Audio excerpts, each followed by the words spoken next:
guys and welcome back to my channel. So for today's video ay magre-review tayo ng Boya wireless lavalier microphone. So ito po yung BY-V10. Yan, the BY-V series ng Boya microphone. Ito po yung aking napili. Bali, dalawang klase po siya. Meron pong pang Android na USB-C port at meron din pong pang iOS. So, ito po ay isa lang na microphone at isang receiver. Pero meron din pong BY-V20 na dalawa ang microphone at isang receiver. So, ito nga po yung kanyang packaging. Ayan, nakalagay dyan, Ultra Compact 2.4 GHz Wireless Microphone System. Suitable for devices with a USB-C port. So, meron din po siyang separate noise reduction button. So, mamaya papakita ko sa inyo kung ano yung button na yan for noise reduction. Then, dito sa likod, nakalagay yung mga features niya. Omnidirection sound pickup, Type-C charging port, 50-meter wireless transmission, up to 9-hour TX running time, microphone mute control, 360-degree rotating backflip, high-performance noise reduction, and automatic pairing. Actually, nagamit ko na po ito sa mga past vlog ko and masasabi ko na okay siya kasi buong-buo yung boses ko sa video at saka hindi gaano dinig yung ingay sa background. Although, hindi niya talaga nabablock yung sounds ng hangin kapag mahangin. For example, bukas yung electric fan. Yon, hindi niya masyado nabablock. Pero pwede po kayong gumamit ng dead cat. Ito po yon, yung mabalahibong parang pusa.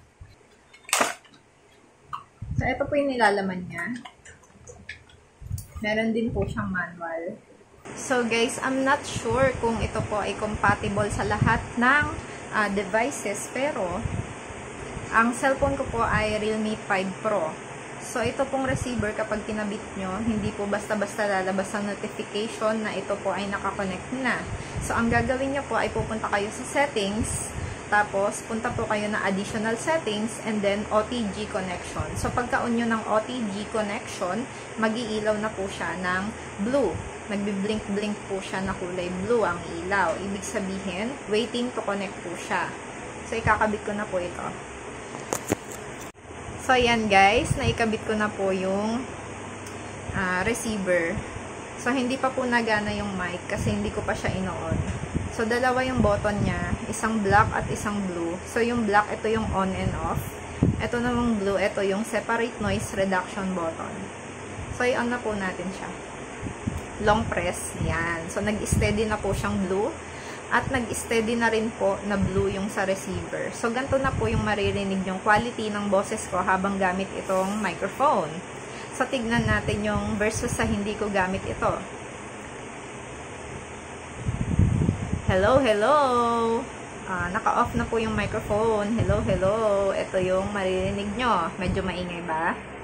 So, i-on natin ulit to. Hello, hello! Ayan, nabawasan ba yung ingay? Kamusta naman yung boses ko? Tapos, i-on po natin itong noise reduction button.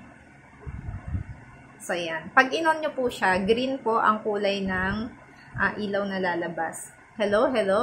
So, ganyan po yung quality ng boses ko na naka-on yung noise reduction versus sa hindi naka-on. Hello, hello! Wala na pong noise reduction. Hello, hello! Mayroon pong noise reduction.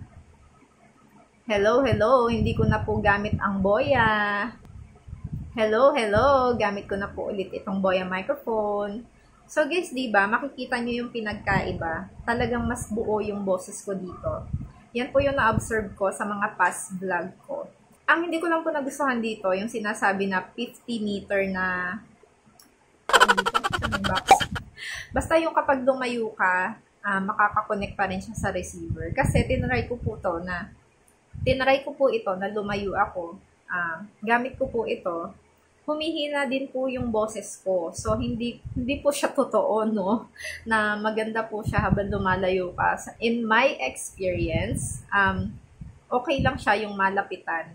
Hindi yung sobrang layo. Mga ilang meters lang. Pero pag sobrang layo na, hindi na siya maganda.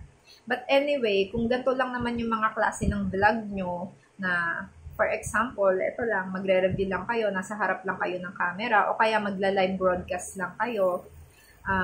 Maganda po ito. Okay na po siyang gamitin. So, kung kayo po ay isang aspiring vlogger katulad ko na wala masyadong, hindi pala wala, medyo may budget lang. Kasi ang price nito ay, nasa 1,000 din po siya, pero hindi naman sobrang mahal na hindi mo maa-afford, diba?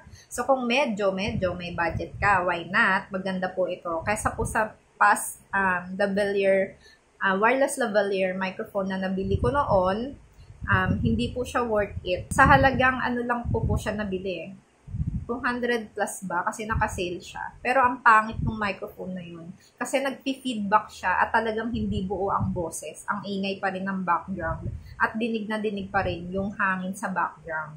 So ito, na-impress ako dito.